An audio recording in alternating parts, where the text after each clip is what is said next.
पर सेफ और soft landing करेगा। सभी दर्शकों के जानकारी के लिए अब हम इसरो के अब तक के सभी लूनर मिशंस की संक्षिप्त विवरण प्रस्तुत करेंगे। जी हाँ, इसरो का पहला मून मिशन चंद्रयान-1 अक्टूबर 2008 में पीएसएलवी रॉकेट के द्वारा सफलतापूर्वक प्रक्षेपित किया गया था। चंद्रयान-1 चंद्रमा के सतह पर पानी की खोज करके पहले ही इतिहास रच चुका है। यही कारण है कि आजकल विश्व के तमाम अंतरिक्ष वैज्ञानिक और स्पेस एजेंसियां चंद्रमा को और करीब से जानने के लिए उत्सुक दिख रही हैं। अगर हम बात करें चंद्रयान 2 की, जो इसरो का दूसरा मून मिशन है, जुलाई 2019 में इसरो के सबसे ताकतवर रॉकेट LBM-3 द्वारा सफलतापूर्वक प्रक्षेपित किया गया था और आज भी लगभग 4 साल बाद यह चंद्रमा के 100 किलोमीटर के सर्कुलर ऑर्बिट में घूमते हुए बहुत ही उत्तम क्वालिटी का डेटा प्रदान कर रहा है। मिशन के प्रारंभ में इसकी आयु 1 साल निर्धारित की गई थी, परंतु LBM-3 द्वारा बहुत ही सटीक इंजेक्शन और मिशन मैनेजमेंट की वजह से चंद्रयान 2 काफ़ी लंबे समय तक कार्यरत रहेगा। अब तक चंद्रयान 2 चंद्रमा के लगभग सभी भागों का चित्र ले चुका है। इसका एक बहुत ही महत्वपूर्ण पेलोड OHRC यानी कि ऑर्बिटर हाई रिजोल्यूशन कैमरा विश्व का सबसे बेहतरीन कैमरा है, जो कि चंद्रमा के सतह का लगातार पिक्चर भेज रहा है। अब मैं आरुषि जी से निवेदन करूंगा कि वो आप लोगों को इसरो के वर्तमान मिशन चंद्रयान 3 के बारे में बताएं। अभी आपने मिश्रा जी के द्वारा सुना इसरो के अब तक के लूनार मिशंस का विवरण। अब चलते हैं टुवर्ड्स चंद्रयान।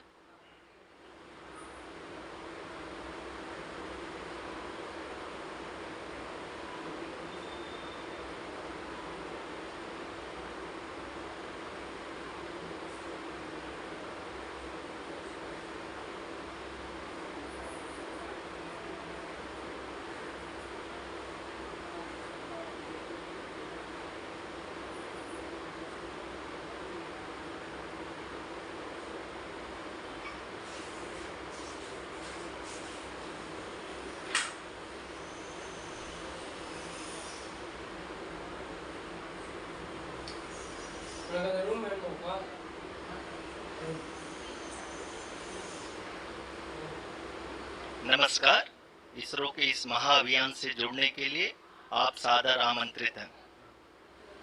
मैं पद्मदेव मिश्रा अपने को होस्ट श्रीमती आरुषि सेठ के साथ आप सभी को और देश विदेश से जुड़े सभी दर्शकों का हार्दिक अभिनंदन और स्वागत करता हूं। 23 अगस्त 2023 आज की शाम इसरो के वैज्ञानिकों और सभी अंतरिक्ष वैज्ञानिकों के साथ लैंडर मॉड्यूल को चंद्रमा के सतह पर उतरने के ऐतिहासिक पलों को देखने के लिए तैयार और उत्सुक हैं। जी हाँ, इसरो के गौरवपूर्ण इतिहास में एक और अध्याय जुड़ने जा रहा है और आज हम सब लोग इसके साक्षी बनेंगे। आप ये सारे विजुअल्स अपने स्क्रीन पर इसरो के मिशन ऑपरेशन कॉम्प्लेक्स यानी मॉक से देख रहे हैं, जो कि बेंगलुरु में स्थित telemetry tracking and command network ISTRAC से प्रसारित किया जा रहा है। ये विजुअल्स आपको पावर डिसेंट के काउंटडाउन और उस पथ को प्रदर्शित कर रहा है जिस पे चलकर लैंडर आज चंद्रमा के साउथ पोल पे सेफ और सॉफ्ट लैंडिंग करेगा। आपको ध्यान दिला दूं, इस समय हम लोग पावर डिसेंट शुरू होने से लगभग 22 मिनट दूर हैं। जो दर्शक थोड़ी देर से जुड़े हैं उनकी जानकारी के लिए बता दें, आप लोग इस ऐतिहासिक पल को इसरो के ऑफिशियल वेबसाइट, फेसबुक, ट्विटर और यूट्यूब पे भी देख सकते हैं। Honorable dignitaries, delegates, scientists, media personnel, and dear viewers, a very good evening to all of you. We at ISRO welcome you to the live coverage of India's prestigious Chandrayaan-3 mission's landing event on the lunar surface. These are the visuals from Mission Operation Complex at ISRO's Telemetry Tracking and Command Network, ISTRAC, situated in Namma, Bengaluru, Karnataka. I, Arushi Seth, and my colleague, Dr. Padamdeo Mishra, are your hosts for the evening and shall accompany you on the journey of the landing event from power descent start to touchdown. Today we shall be witnessing the final phase of the critical and most technologically challenging mission operations of Chandrayaan-3, wherein the lander module will be making a safe and soft landing on the surface of the moon. These display screens show the countdown to the power descent start as well as the path that will be followed by the lander module. We are 18 minutes away from the commencement of power descent. India is at the brink of creating history as we all await with bated breath to witness the landing on Moon's south polar region.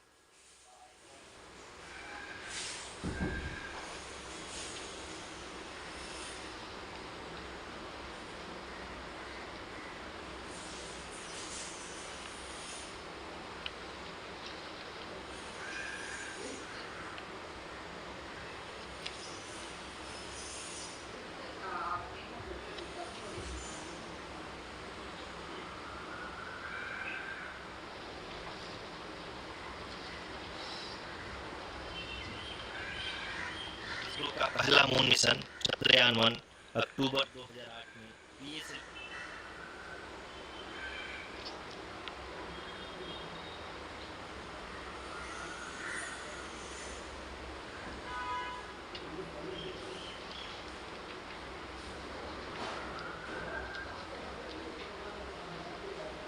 धन्यवाद आरुषि।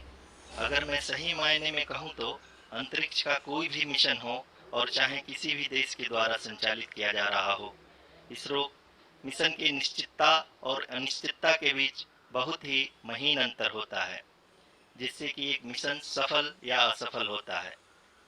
लेकिन ना हम थके ना हम हारे। हमने पिछली कमियों को सुधारते हुए आज पूरी तरह से आश्वस्त किया है कि लैंडर मॉड्यूल निश्चित तौर पे चंद्रमा के सतह पर सेफ और सॉफ्ट लैंडिंग करेगा। सभी दर्शकों के जानकारी के लिए अब हम इसरो के अब तक के सभी लूनर मिशंस को संक्षिप्त विवरण प्रस्तुत करेंगे। जी हाँ, इसरो का पहला मून मिशन चंद्रयान-1 अक्टूबर 2008 में पीएसएलवी रॉकेट के द्वारा सफलतापूर्वक प्रक्षेपित किया गया था। चंद्रयान-1 ने चंद्रमा की सतह पर पानी की खोज करके पहले ही इतिहास रच चुका है। यही कारण है कि आजकल विश्व के तमाम अंतरिक्ष वैज्ञानिक और स्पेस एजेंसियां चंद्रमा को और करीब से जानने के लिए उत्सुक दिख रही हैं। अगर हम बात करें चंद्रयान-2 की, जो इसरो का दूसरा मिशन है, जुलाई 2019 में इसरो के सबसे ताकतवर रॉकेट LVM-3 द्वारा सफलतापूर्वक प्रक्षेपित किया गया था और आज भी लगभग 4 साल बाद यह चंद्रमा के 100 किलोमीटर के सर्कुलर ऑर्बिट में घूमते हुए बहुत ही उत्तम क्वालिटी का डेटा प्रदान कर रहा है। मिशन के प्रारंभ में इसकी आयु 1 साल निर्धारित की गई थी, परंतु LVM-3 द्वारा बहुत ही सटीक इंजेक्शन और मिशन मैनेजमेंट की वजह से चंद्रयान-2 काफ़ी लंबे समय तक कार्यरत रहेगा। अब तक चंद्रयान-2 चंद्रमा के लगभग सभी भागों का चित्र ले चुका है। इसका एक बहुत ही महत्वपूर्ण पेलोड OHRC यानी कि ऑर्बिटर हाई रेजोल्यूशन कैमरा विश्व का सबसे बेहतरीन कैमरा है, जो कि चंद्रमा की सतह का लगातार पिक्चर भेज रहा है।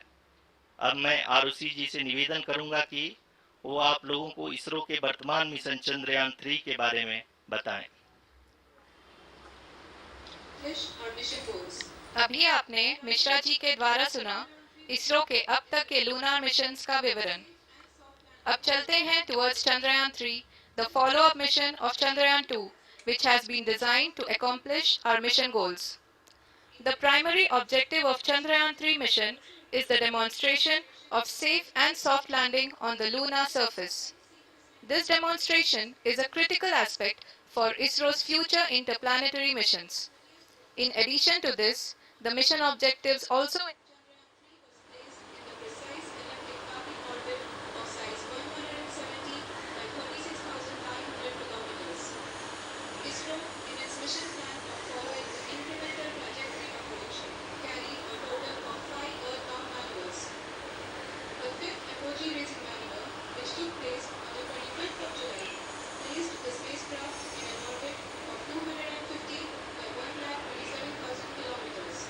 include demonstration of roving capability and conduction of in situ scientific experiments on Moon's surface.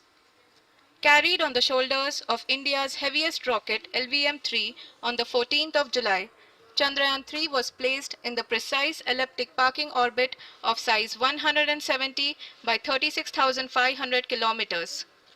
ISRO, in its mission plan of following the incremental trajectory approach, carried a total of 5 earthbound maneuvers.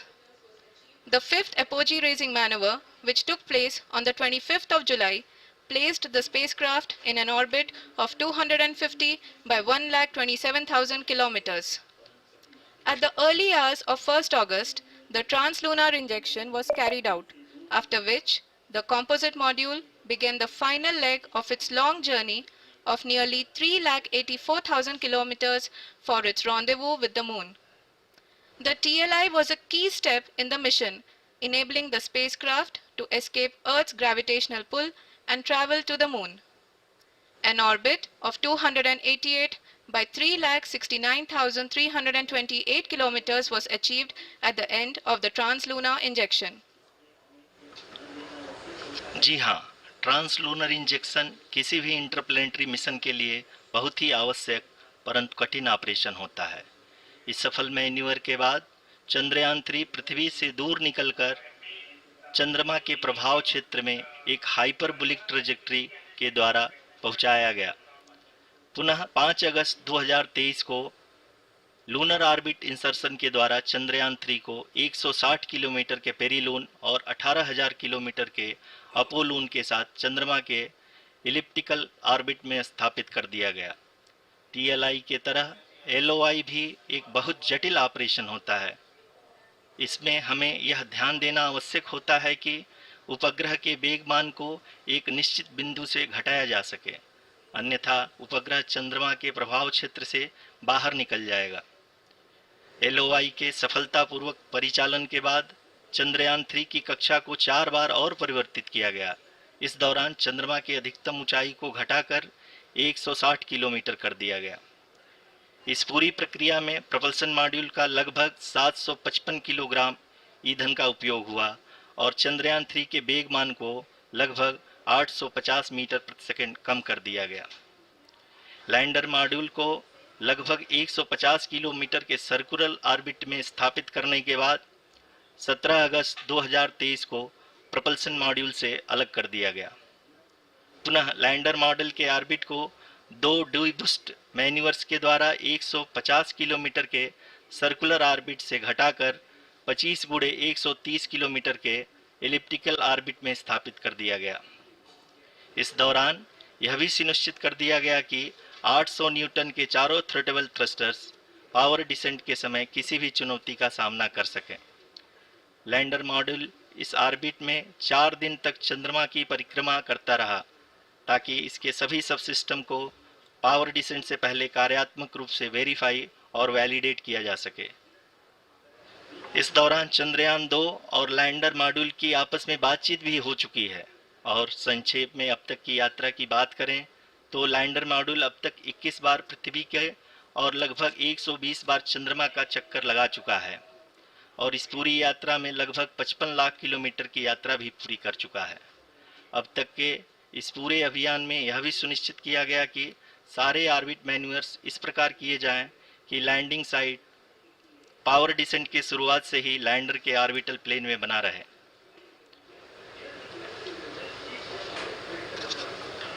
Make it further that is true indeed. We have arrived at the crucial juncture wherein the orbit plane contains the desired landing site at the start of powered descent. We are also happy to announce that live images from the Chandrayaan-3 lander imager camera is being received continuously. The demonstration of soft landing on the moon's surface is no ordinary feat due to the innumerable challenges and complexities involved. The lander velocity has to be killed from nearly 6,048 kilometers per hour without any aid from the thin and tenuous moon's atmosphere. The lunar dust at the time of landing and the craters and boulders scattered over the moon's surface make it further complicated to achieve this. The new and improved Chandrayaan-3 design has been built after envisaging all the scenarios which the lander module can encounter. With several software improvements, provision for full-level redundancies, a plethora of special tests, namely the integrated hot test, integrated cold test, and lander leg drop tests were carried out for the lander module. The success of these tests has provided great confidence in the performance of all the onboard sensors, propulsion system, and associated guidance, control, and navigation algorithms. The key findings during the tests have enabled to improve the overall system performance. The largely unexplored south pole of the moon has been chosen as the intended landing site since there is a possibility of finding ice and other minerals which would be vital resources for future explorers. Apart from continuing investigations pioneered by Chandrayaan-1 and Chandrayaan-2, the Chandrayaan-3 mission will also provide invaluable data to the science community around the world. Let us give our viewers a glimpse on the configuration of Chandrayaan-3 mission.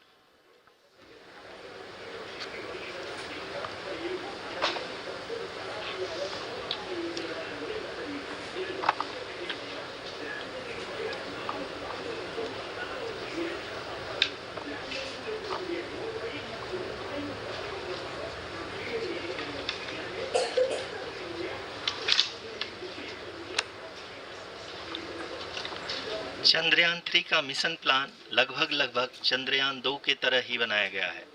यहाँ यह भी सुनिश्चित किया गया है कि चंद्रयान 3 को rocket से अलग होने से लेकर के चंद्रमा के निकटतम कक्षा में स्थापित होने तक सारी गतिविधियाँ चंद्रयान 2 के तरह ही हों।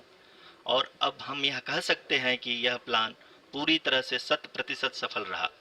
हालांकि लैंडर मॉड्यूल के सेंसर्स और प्रोपल्शन सिस्टम को इस तरह से मजबूत किया गया है कि लैंडर पावर डिसेंट के समय किसी भी आपदा से बाहर आकर के मिशन के मुख्य उद्देश्य को पूरा कर सके। इस क्रम में लैंडर के मुख्य सेंसर्स कारा, लासा, LHBC, LDV और LHDAC का कार्यात्मक परीक्षण भी किया जा चुका है।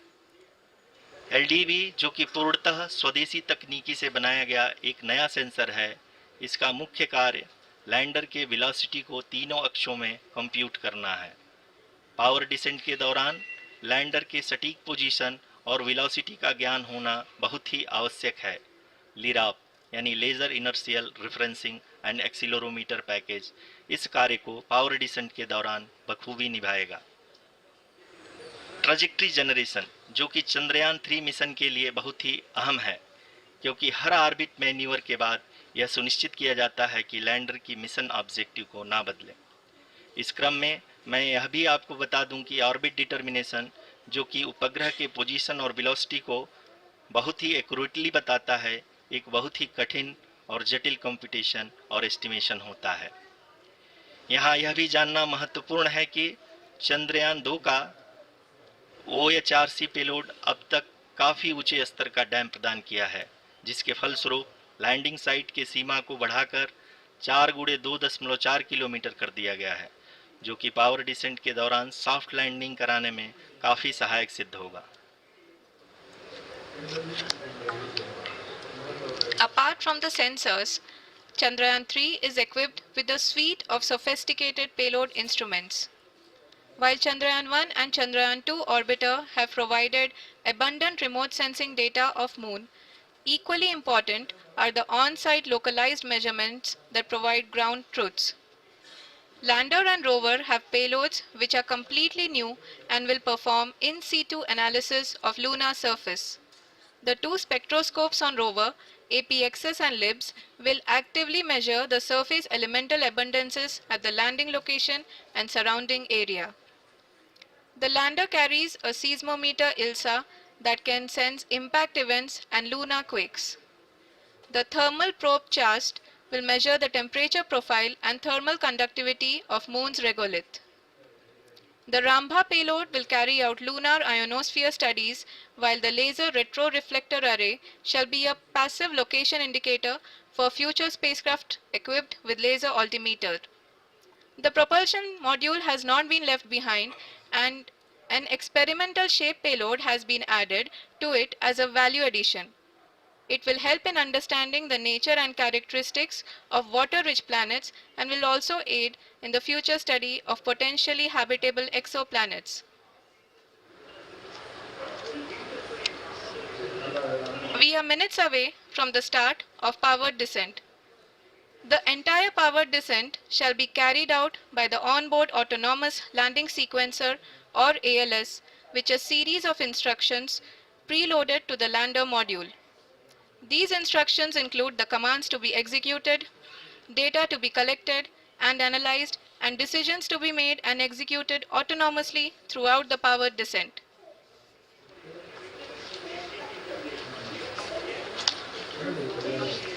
जी हाँ, अब हम पावर डिसेंट के बहुत ही करीब आ चुके हैं।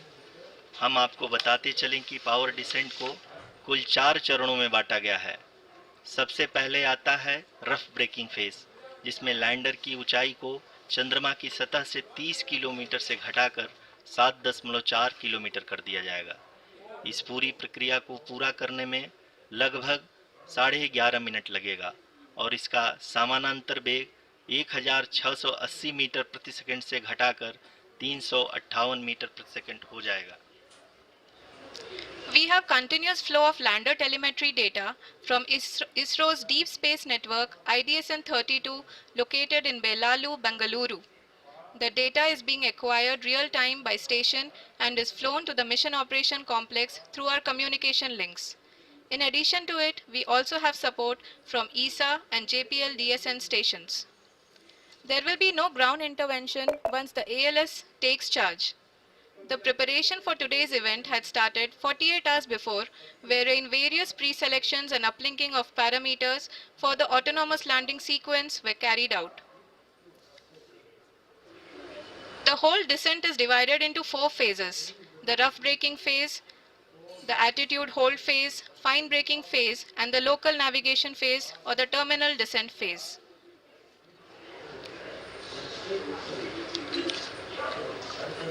जी हाँ, एटीट्यूड होल्ड फेज, जो कि पावर डिसेंट का दूसरा चरण है, एक बहुत ही महत्वपूर्ण फेज है।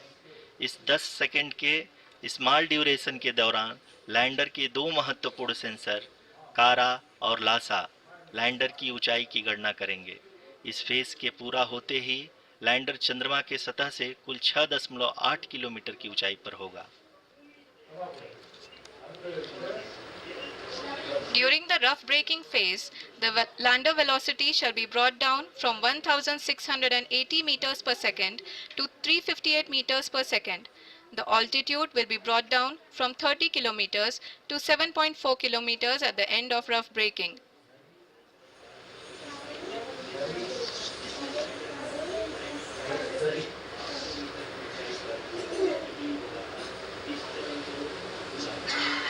Currently, we can see the scientists are analyzing the lander data.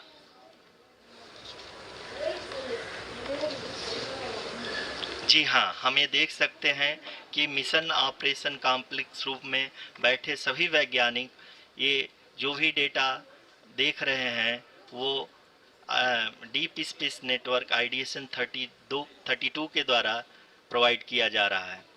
और अगर हम अब बात करें पावर डिसेंट के तीसरे चरण का, जो कि फाइन ब्रेकिंग फेज होगा, जिसमें लैंडर लैंडिंग साइट से जस्ट 800 मीटर की ऊंचाई पर वर्टिकली होगा।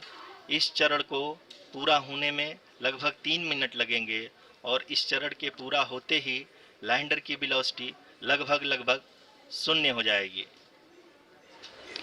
The scientists here at ISTRAC are glued to their systems, analyzing all sorts of complex data. We are very close to the powered descent, to the start of the powered descent phase.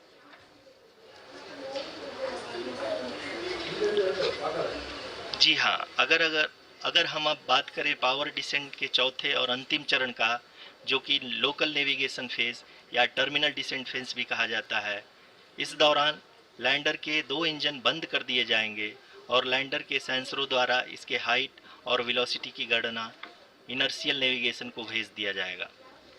इस दौरान lander 150 metre की ऊंचाई को प्राप्त करने के बाद कुल 131 सेकंड लगाएगा।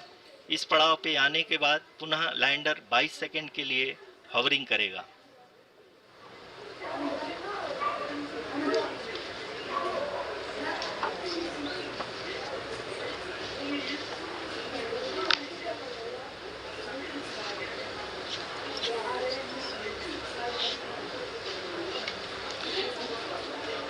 इस समय अपने स्क्रीन पे मिशन ऑपरेशन कॉम्प्लेक्स में बैठे सभी मान्यगणों को देख सकते हैं, जो कि बहुत ही उत्सुकता के साथ टेलीमेट्री डेटा को देख रहे हैं।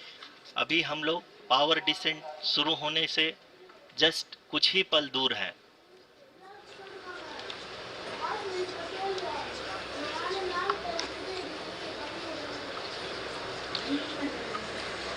पावर डिसेंट शुरू होने में लगभग 30 सेकंड ही बचा है और हमको ये सारे data mission operation complex room में आईडीएसएन 32 के द्वारा, जो कि लगातार लैंडर के कनेक्शन में बना हुआ है, प्रदान कर रहा है। Dear viewers, the pivotal power descent has begun and the lander module is propelling towards the moon's surface along the intended trajectory.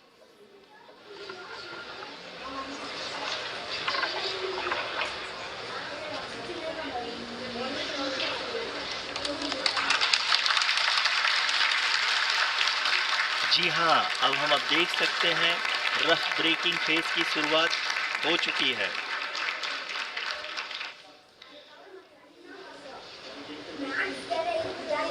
During this rough braking phase, the lander velocity shall be brought down from 1680 meters per second to 358 meters per second. The altitude will be brought down from 30 kilometers to 7.4 kilometers at the end of rough braking. All this in the duration of 690 seconds or 11.5 minutes. Currently, the Laser Inertial Reference and Accelerometer package (LIRAP) is aiding in the navigation. जी हाँ, अभी आप अपनी screen पे देख सकते हैं कि lander अब तक कुल 191 किलोमीटर हॉरिजेंटल दिशा में चल चुका है और अभी तक इसकी वेलोसिटी लगभग 31 किलोमीटर बनी हुई है।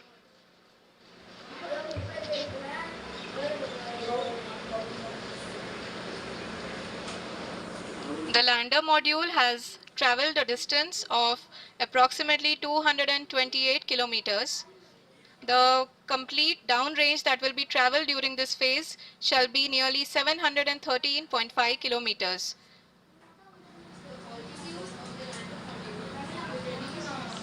जी हाँ, कुल 745 किलोमीटर के इस रफ ब्रेकिंग फेज में आप देख सकते हैं कि हम लोग लगभग अपनी यात्रा 20% कंप्लीट कर चुके हैं।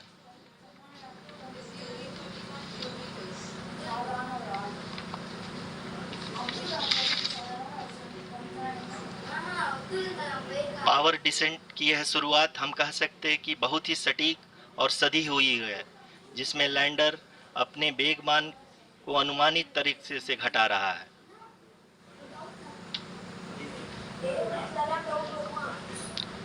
The altitude of the lander module will reduce from 7.4 kilometers to 6.8 kilometers. During the next phase, which is going to be the attitude hold phase. We can currently see that the altitude of the lander module is nearly 31 kilometers. Arushi, अभी हम इस ground trace को देखते हुए कह सकते हैं कि रफ ब्रेकिंग फेज की शुरुआत बहुत ही अच्छे तरीके से हुई है। आप ये देख सकती हैं कि जो भी प्रोजेक्टेड ग्राउंड ट्रेस है, उसी पे अपना लैंडर मॉड्यूल आगे चलते हुए बढ़ रहा है। अभी तक ये देखा जा सकता है कि लैंडर मॉड्यूल लगभग 370 किलोमीटर 36 दिशा में चल चुका है। The mission operations team is analyzing the data. We can all see the seriousness and the concentration with which each and every parameter of the lander module is being analyzed. The performance so far seems to be nominal. जी आरुषि, चूँकि ALS activate किया जा चुका है, इसलिए ground से कोई commanding नहीं की जा रही है। इस दौरान आपके स्क्रीन पे ये सारे डेटा इसरो के डीप स्पेस नेटवर्क से रियल टाइम में आ रहे हैं। इस मिशन में सेकेंड और थर्ड ऑर्डर गाइडेंस पॉलिनोमियल का प्रयोग हुआ है, जो कि इनर्शियल थ्रस्ट और एंगल के हमेशा सुनिश्चित करेगा। During the entire descent, there is no ground intervention as the ALS has taken charge. The preparation for today's event had started nearly 48 hours before, wherein various pre-selections and uplinking of parameters were done. We can see that the vertical velocity of the lander module has been brought down. It is continuously coming down. And the ALS had already been initiated 1 hour before the scheduled time of the power descent start. Following this, the throttleable engine electronics module, the TECM, was switched on and lander was oriented to the favorable attitude.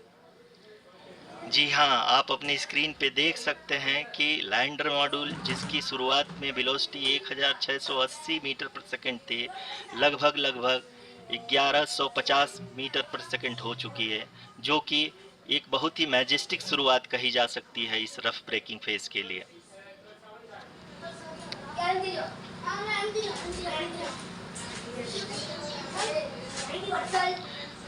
यहाँ पे मैं आपको ये भी बताते चलूँ कि आप अपने स्क्रीन पे देख सकते हैं कि द लैंडर मॉड्यूल का अल्टीट्यूड धीरे धीरे अब कम होता हुआ दिख रहा है, और जो कि एक्सपेक्टेड भी है। अभी हम बात करें करंट अल्टीट्यूड की, तो जो कि 28.6 किलोमीटर के आसपास है। आप स्क्रीन पर ये भी देख सकते हैं Chandrayaan 3 lander imager display. The lander imager is continuously taking photographs of the moon's surface, and that is also being streamed here. Currently the horizontal velocity has been brought down and the distance traveled is 574 kilometers. The current altitude is 27 kilometers as can be seen on the screen. जी हाँ, करीब करीब अपने आधे सफ़र को पूरा करते हुए इस रफ ब्रेकिंग फेज में लैंडर बहुत ही आगे की तरफ बढ़ते हुए अपनी ऊंचाई को घटा रहा है। अगर अब बात करें तो लैंडर की ऊंचाई चंद्रमा के सतह से लगभग 27 किलोमीटर से नीचे हो चुकी है, करीब करीब 26.7 किलोमीटर के आसपास है। The next phase after the rough braking phase is the attitude hold phase, which will be for a duration of nearly 10 seconds. The lander will be oriented such that both the altimeters will be looking exactly towards the moon's surface. At the end of this attitude hold phase, height measurement update to navigation system will be given from the laser and car band altimeters. Currently, we are in the middle of the rough braking phase. जी हाँ, अगर हम ध्यान से देखें तो लगभग 8 minute की यात्रा के बाद लैंडर अपनी हॉरिजॉन्टल वेलोसिटी को लगातार कम करते हुए अपनी ऊंचाई, अभी की ऊंचाई के समय 24 किलोमीटर की ऊंचाई प्राप्त कर चुका है।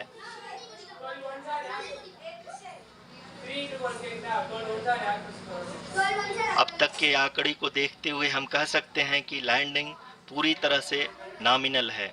यहाँ पर हम देख सकते हैं कि हॉरिजॉन्टल वेलोसिटी लगातार कम होती हुई दिख रही है।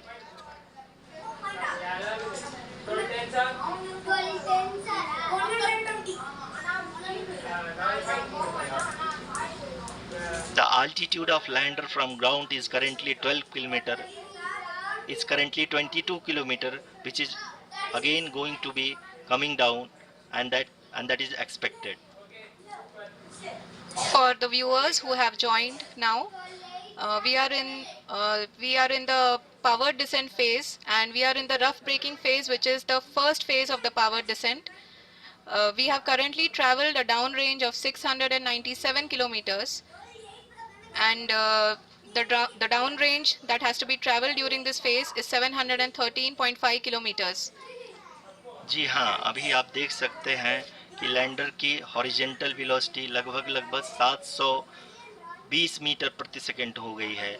लगभग हम ये कह सकते हैं कि 900 मीटर प्रति सेकंड वेलोसिटी को कम किया जा चुका है।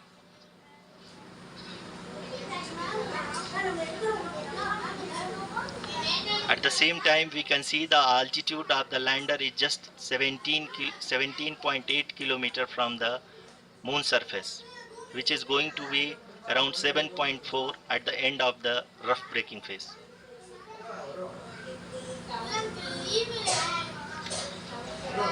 इस फेज के बाद हम जाएंगे towards the attitude hold phase,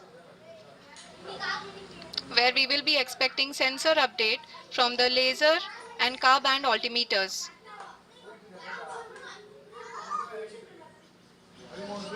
We can see the visualization of the lander module moving towards the moon's surface.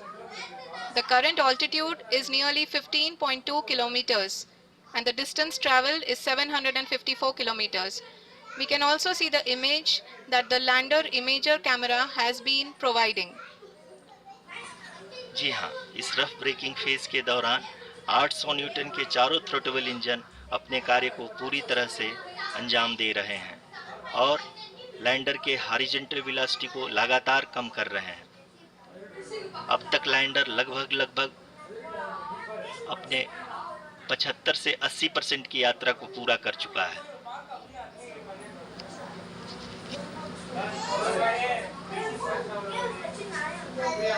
After the rough braking and the attitude hold phase, we shall be having the fine braking phase, which will continue for nearly 3 minutes.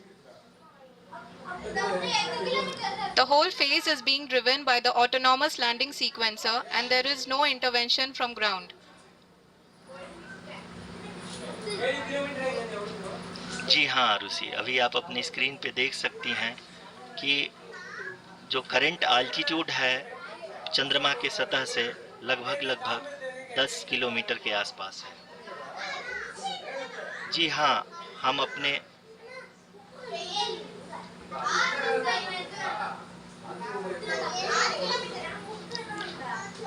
जी हाँ, हमारे प्रधानमंत्री जी श्री नरेंद्र मोदी जी हम सभी का उत्साहवर्धन करने के लिए दक्षिणी अफ्रीका के जोहानसबर्ग से जुड़ गए हैं।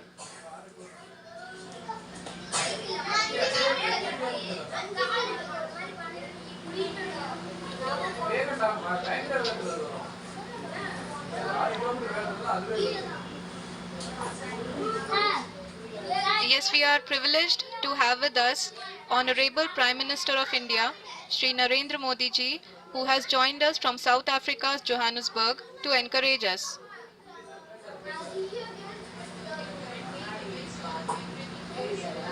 जी हाँ, आप ये देख सकते हैं एल्टीट्यूड होल्ड फेज भी बहुत ही आसानी से लैंडर फेज ने पार कर लिया है और अब फाइन ब्रेकिंग की शुरुआत हो चुकी है। अभी हम ये देख सकते हैं कि लैंडर की ऊंचाई लगभग 5.6 किलोमीटर है, जो कि इस फेज के उपरांत लगभग 800 मीटर हो जाएगी।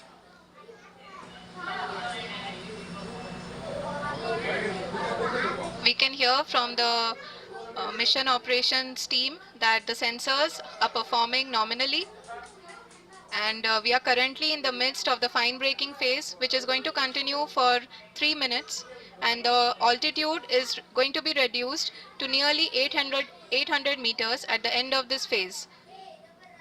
जी हाँ, जैसा कि आरुषि जी ने बताया कि लगभग 3 मिनट के उपरांत लैंडर की हाइट लगभग 800 मीटर वर्टिकली होगी और यहाँ पे लैंडर की horizontal velocity, vertical velocity, even down range भी लगभग शून्य होगा।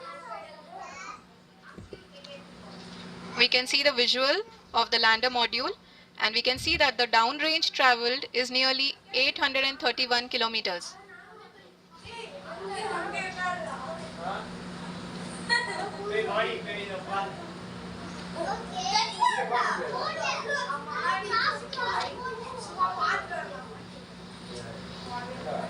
जी हाँ, आप अपनी स्क्रीन पे देख सकते हैं कि लैंडर की ऊंचाई अब चंद्रमा के सतह से लगभग 3 किलोमीटर से कम हो चुकी है। We are very close to the moon's surface, nearly 2.6 kilometers as we can see.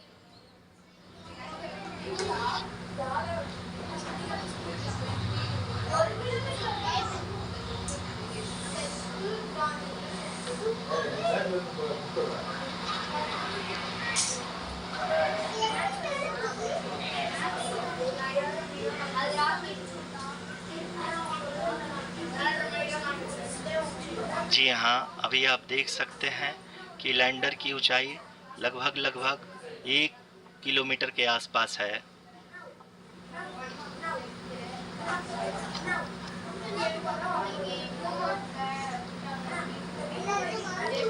We are nearing the final phase of the power descent,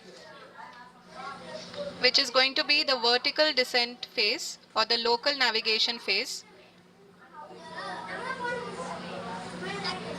जी हाँ, अब हम फाइन ब्रेकिंग वेव्स के एकदम करीब आ चुके हैं। हाँ, आप तालियों के गड़गड़ाहट से सुन सकते हैं कि हम लोगों ने तीसरे चरण को भी बहुत ही सफलतापूर्वक हासिल कर लिया है और अभी हम वर्टिकल डिसेंट फेज में आ चुके हैं, जिसकी शुरुआत भी बहुत ही अच्छे ढंग से हो चुकी है।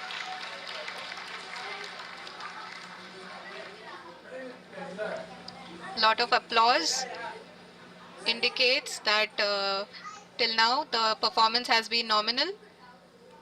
We are in the vertical descent phase 1. The altitude is being brought down from 800 meters and we are nearing and approaching the lunar surface. जी, आप अपने स्क्रीन पे देख सकते हैं कि लैंडर का हाइट लगातार कम होता जा रहा है। इस समय हम लैंडिंग साइट के जस्ट ऊपर हैं और इस समय इसकी ऊंचाई लगभग 600 मीटर के आसपास है। इस फेज के दौरान लगभग 150 मीटर के ऊंचाई पे पहुंचने के बाद लैंडर अगेन लगभग 20 से 22 सेकंड के लिए हॉवरिंग करेगा। We are above the landing site. The horizontal as well as the vertical velocity is now being constantly reduced. And the lander module has begun its descent towards the landing site.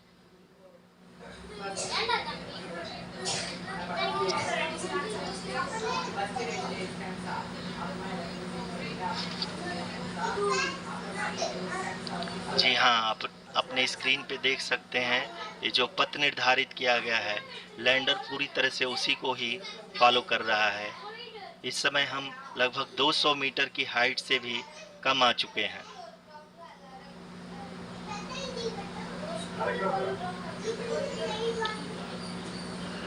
अब हमें देख सकते हैं कि हम लगभग 150 metre की ऊंचाई पे हैं चंद्रमा के सतह से।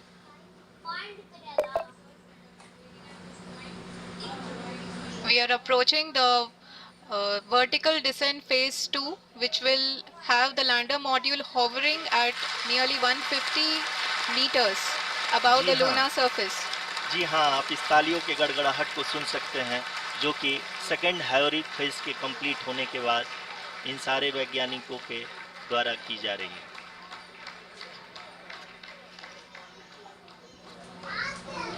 जी हाँ, आप अगर फिर से ध्यान से देखें तो एल्टीट्यूड पुनः कम होता जा रहा है। अभी हम लोग लगभग 135 मीटर की ऊंचाई पे हैं। The sensors that are updating at this point are providing confirmation of the safety of the landing site. As expected, the retargeting is going on and this is a very good signature for the lander. अभी आप ये देख सकते हैं कि lander की ऊंचाई लगभग 65 मीटर के आसपास बची हुई है।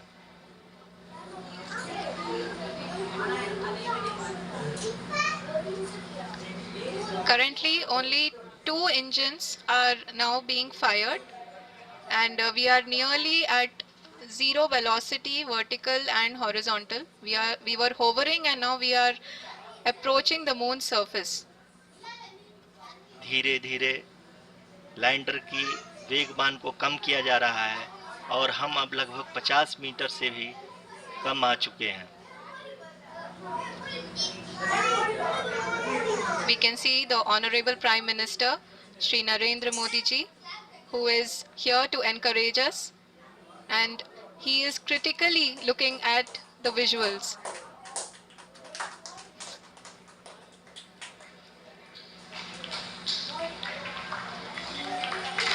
जी हाँ, आप अपने स्क्रीन पे देख सकते हैं कि हम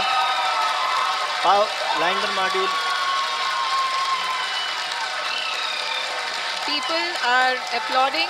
Let Lander us all module wait to hear from the Secretary Department of Space and Chairman ISRO, Shri S. Somnath. Lander module पूरी तरह से सेफली और सॉफ्टली चंद्रमा के सतह पे लैंड हो चुका है। ये हम लोगों के लिए बहुत ही गर्व की बात है। हिंदी में एक कहावत है कि चंदा मामा दूर के, लेकिन अब हम ये कह सकते हैं कि चंदा मामा अपने घर के। बहुत ही उम्दा. The hard work of the entire ISRO community has come to fruition.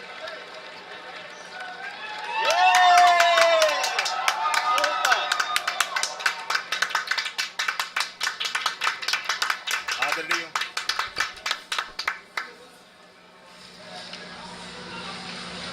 आदरणीय प्रधानमंत्री जी, नमस्कार sir. We have achieved soft landing on the moon. India is on the moon. Sir, I request our honorable Prime Minister to address us and bless us. Thank you, sir.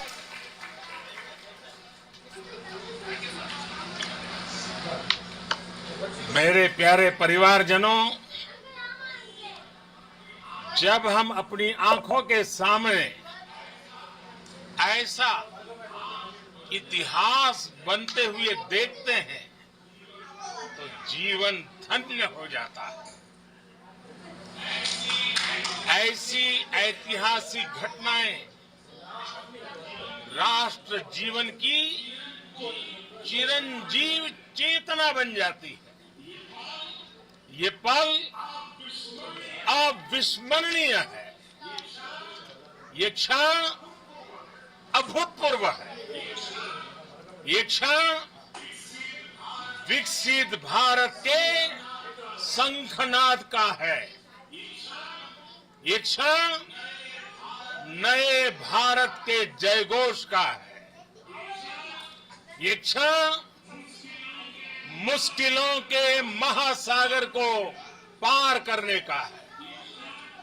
ये क्षण जीत के चंद्र पथ पर चलने का है।